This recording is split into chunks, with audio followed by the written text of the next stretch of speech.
Assalamualaikum warahmatullahi wabarakatuh. Perkenalkan, nama saya Rifka Anissa. Saya ingin menjawab pertanyaan di hari ke-12. Untuk yang pertama, apa itu kepanjangan dari D4HVK?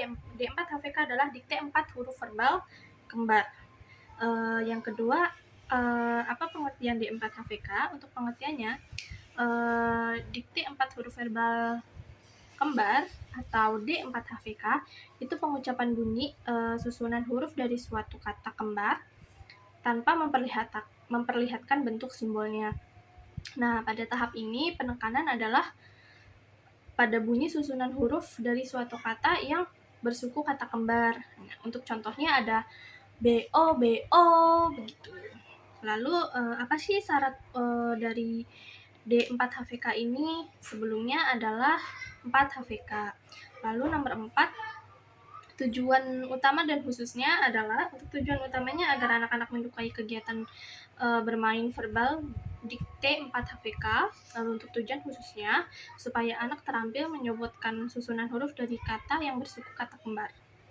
Nah, dari kedua tujuan tersebut, tujuan yang harus dicapai terlebih dahulu adalah tujuan utamanya, karena bimbel lebih mengutamakan kebahagiaan anak. Lalu, bagaimana cara motivator menyampaikannya? Biasanya kita berdialog dulu, lalu kita menyebutkan kata verbalnya untuk diulang sampai 3 kali agar anak-anak bisa paham. Lalu tahap selanjutnya setelah D4HVK adalah D4HVS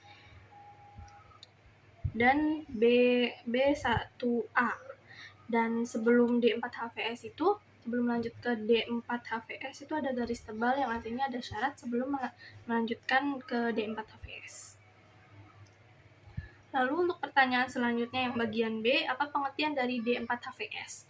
D4HVS adalah dikte huruf verbal sederhana.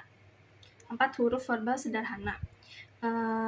Lalu nomor 2, apa pengertian dari D4HVS? D4HVS adalah pengucapan susunan yang huruf atau suku katanya memiliki 2 suku kata yang berbeda tanpa memperlihatkan bentuk simbolnya. Contohnya MATA, begitu. Lalu nomor 3, apa syarat sebelum ke D4HVS? Yaitu ada 2, yang satu 4HVS, yang kedua D4HVK. Lalu nomor 4, apa tujuan D4HVS? Untuk tujuan utama tentu saja agar anak itu tertarik dan menyukai kegiatan bermain verbal dikte 4HVS. Lalu tujuan khususnya D4HVS adalah anak mengerti bunyi susunan huruf dari suatu kata yang memiliki 2 suku kata berbeda. Dari tujuan tersebut, tujuan utamanya harus tercapai terlebih dahulu adalah tujuan utama, karena bimbel lebih mengutamakan kebahagiaan anak. Lalu bagaimana cara motivator menyampaikan? Biasa motivator memverbalkan kata seperti contohnya LARI, lari. Yang pertama, anak masih terdiam karena belum mengerti verbal kata dari kata lari, lalu kita eja hurufnya seperti LARI sampai kita ulang terus agar anaknya mau mengucapkannya. Lalu nomor 6, untuk tahap selanjutnya itu setelah D4HVS ada garis tebal yang artinya ada syarat yang harus dipenuhi, dan setelah terpenuhi itu ada D5HVS. Lalu untuk bagian C yang nomor 1, apa kepanjangan dari D5HVS? D5HVS adalah dikte 5 huruf verbal sederhana. Untuk pengertiannya adalah pengucapan susunan huruf dari suatu kata yang terdiri atas 5 huruf tanpa memperlihatkan bentuk simbolnya. Untuk contohnya ada MOBIL. Nah, terus nomor 3, syarat dari D5HVS sebelum lanjut D5HVS adalah ada 2, yaitu 5HVS dan D4HVS.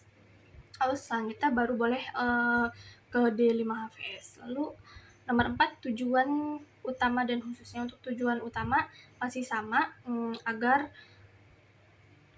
dari dikte 5 huruf verbal sederhana, yaitu agar anak menyukai huruf dikte 5HVS. Lalu untuk tujuan khususnya, anak mengerti bunyi susunan huruf dari suatu kata yang terdiri atas 5 huruf. Dari kedua tujuan tersebut, tentu saja tujuan yang harus dicapai dulu adalah tujuan utamanya, yaitu anak-anak bahagia terlebih dahulu.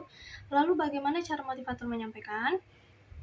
Biasanya kita memverbalkan katanya dulu di T, contohnya adalah kata pohon. Untuk yang pertama, anak masih terdiam karena belum mengerti. Nah, habis itu kita ucapkan secara dikte dan per hurufnya seperti P O H O N gitu. Diulang terus sampai 3 kali sampai anak lancar untuk mengucapkannya. Lalu apa sih tahap selanjutnya setelah D5HVS? Tahap selanjutnya adalah B1D. Mungkin sekian dari saya. Banyak salah kata mau dimaafkan. Wassalamualaikum warahmatullahi wabarakatuh.